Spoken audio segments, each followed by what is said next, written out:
মালিক জিজ্ঞাসা করে প্রতিদিন, বান্দা কি কারণে আমাকে ছেড়ে দিলা? হ্যাঁ,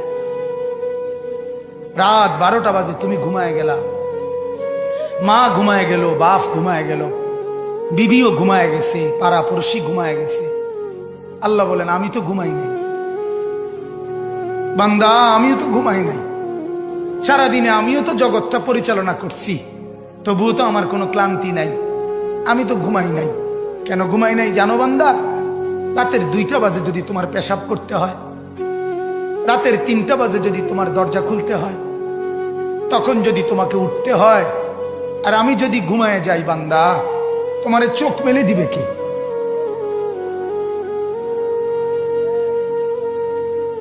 এই বাপ, চোখ মেলে দিবে কি?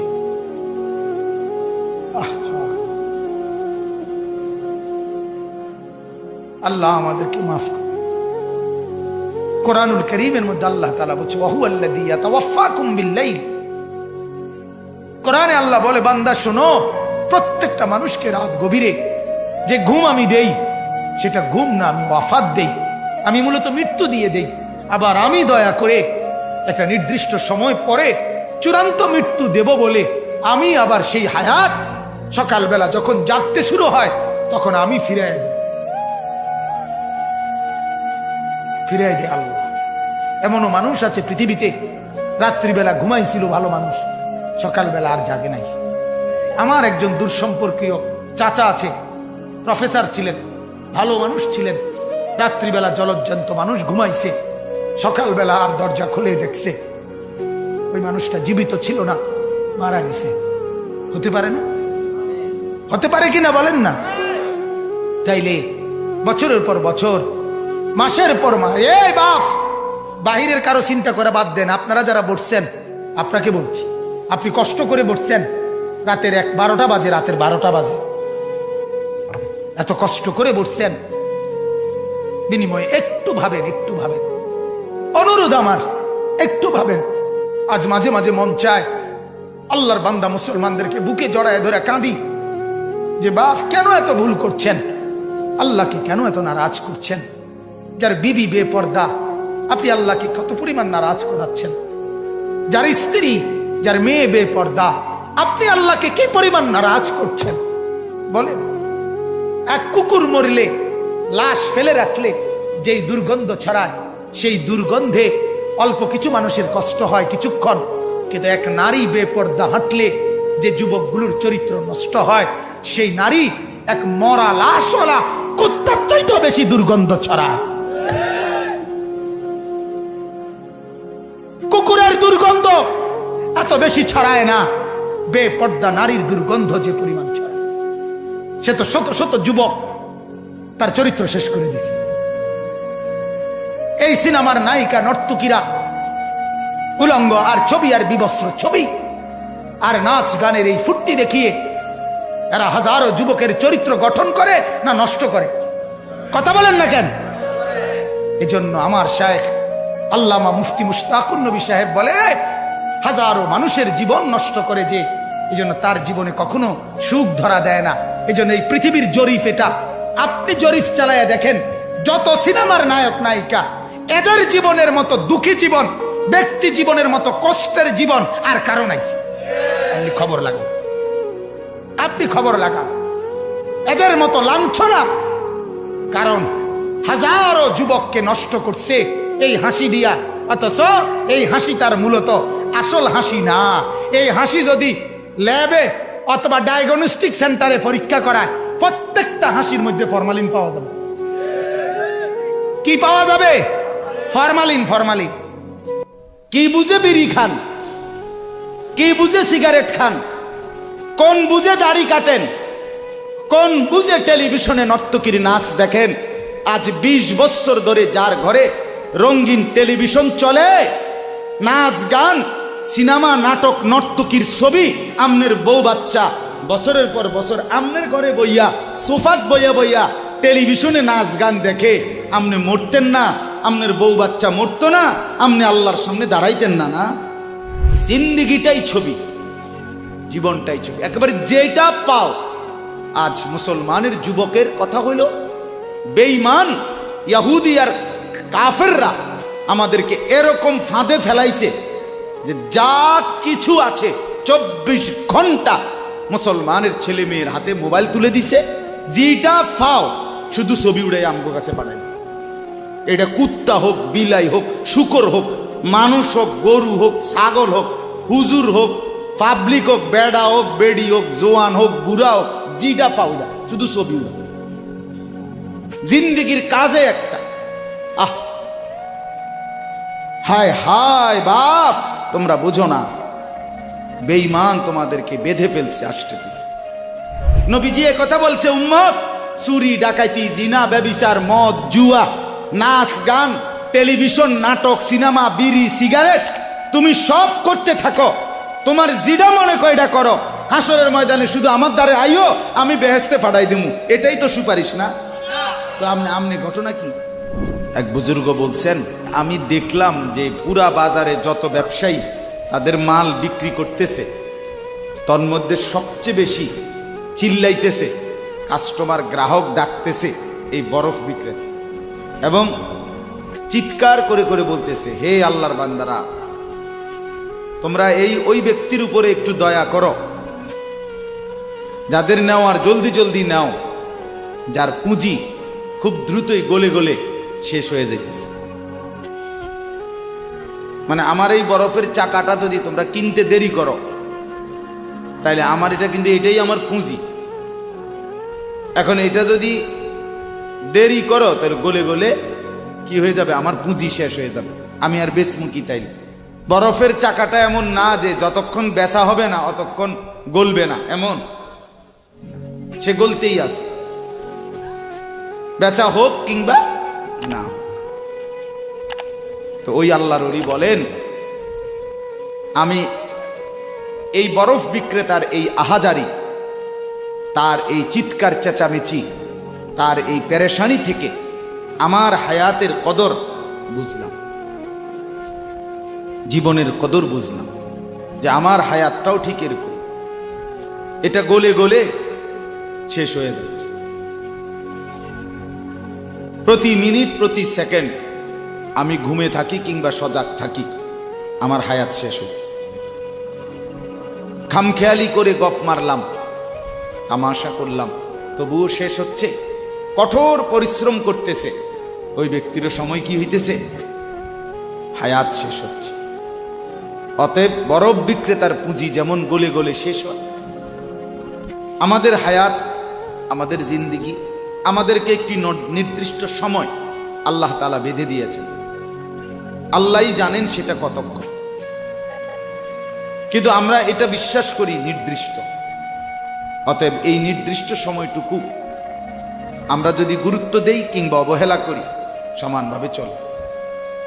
আমি ঘুমাইলাম 10টা বাজে, জেগে দেখি 12টা বাজে, তার মানে কি, আমার এই ঘুমের মধ্যে রাইখাই আমার হায়াতের 2 ঘন্টা আমার উপর দিয়া চলে গেছে, গেছে কি না বল? এমন আপনি চা দোকানে বসছিলেন 4টা বাজে, এখন দেখেন 6টা বাজে, আহা, আপনার এই চা দোকানের এই গল্প গুজবের মধ্যে রাইখাই আপনার হায়াতের 2 ঘন্টা আপনার থেকে চলে গেছে। এবং এটাই সত্য যে এটা আর কোনোদিন ফিরবে না, আর কোনোদিন না। বিশ্ববিখ্যাত মুফাসসির হযরত মুজাহিদ ইবনে জবর রাহমাতুল্লাহ আলাইহি, যিনি হযরত আব্দুল্লাহ ইবনে আব্বাস রাদিয়াল্লাহু তাআলা আনহুমার ছাত্র ছিলেন, তাবিঈ, যারা সাহাবীকে দেখছেন, তো তিনি বলেন, প্রত্যেকটা দিন যখন ভোর হয়, সকাল হয়, তো পৃথিবীবাসীকে ডাক দিয়ে বলে, হে জগৎবাসী, আল্লাহর কসম, আমি একটা দিন কিয়ামতের পূর্বে শুধু এই আজকের জন্যই এসেছি, আমি আর কোনো দিন আসবো না ফিরে, তুমি আমারে নষ্ট করো না, বরবাদ করো না, আমারে কদর করো।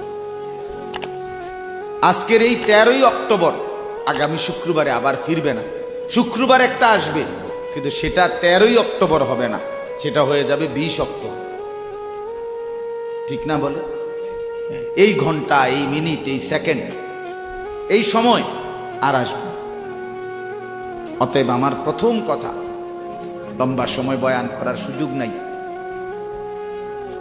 আপনাদের কাছে আমার প্রথম কথা, আমার বাপ, যে যত দিকে ব্যস্ত থাকেন জিন্দিগির কদর করে।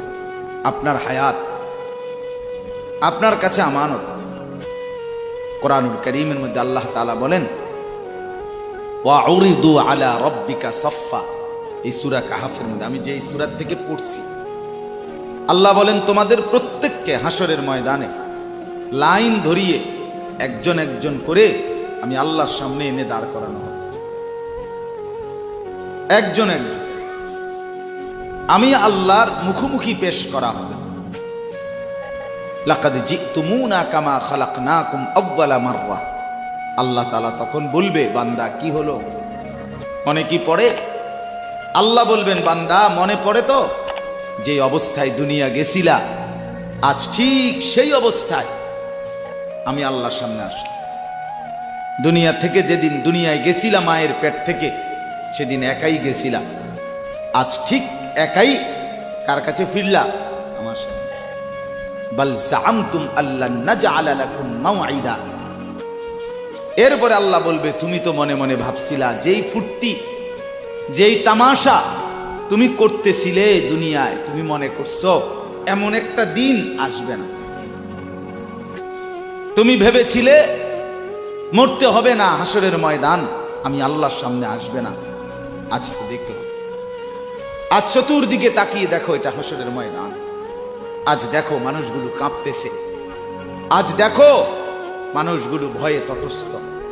তাকিয়ে দেখো, ওয়াবুদি আল কিতাব ফাতারাল মুজরিমিনা মুশফিকিনা মিম্মা ফি।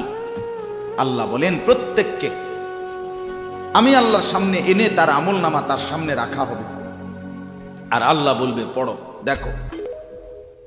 তো প্রত্যেক নাফরমান পাপী নিজের জিন্দেগির গুনাহ আর নাফরমানি দেখে আল্লাহ বলেন কাঁপতে থাকবে। মুশফিকিন কাম ওয়ায়াকুলুনা ইয়া ওয়াইলাতানা, আর বলবে হায় আমার কপাল মন্দ, মালি হাযাল কিতাব। আল্লাহ এটা কাকে দিয়ে লেখাইলেন, এমন কেমন কিতাব, লা ইউগাদিরু সগীরাতান ওয়ালা কাবীরাতান ইল্লা আহসাহা।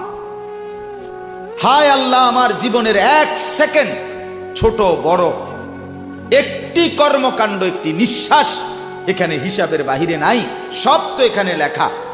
আমি পালাবো কিভাবে, আমি বাঁচবো কিভাবে, আমি মুক্তি পাবো কিভাবে। ওয়াজাদু মা আমিলু হাদিরা। আল্লাহ বলে তোমার জিন্দেগির সব তুমি তোমার আমলনামার মধ্যেই উপস্থিত পাইবে। ওয়ালা ইয়াজলিমু রাব্বুকা আহাদা। আল্লাহ বলেন তোমাদের কারো উপরে এক বিন্দু জুলুম হবে, জুলুম হবে না। এজন্য ছেলেদেরকেও বলি, বাপ খোদার কসম, এই সমবয়সী বন্ধু থাকবে না। তুমি যেদিন কবরে যাইবা, এরা কেউ পাশে যাবে না।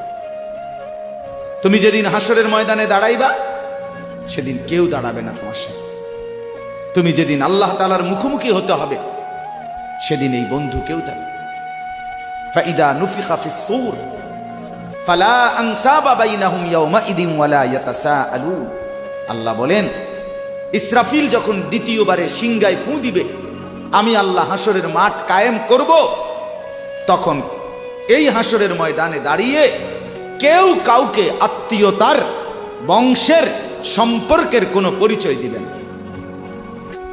কোনো মা বলবে না এটা আমার সন্তান, কোনো সন্তান বলবে না এটা আমার মা, কোনো ভাই বলবে না এ আমার বোন, বোন ডাকবে না এ আমার ভাই।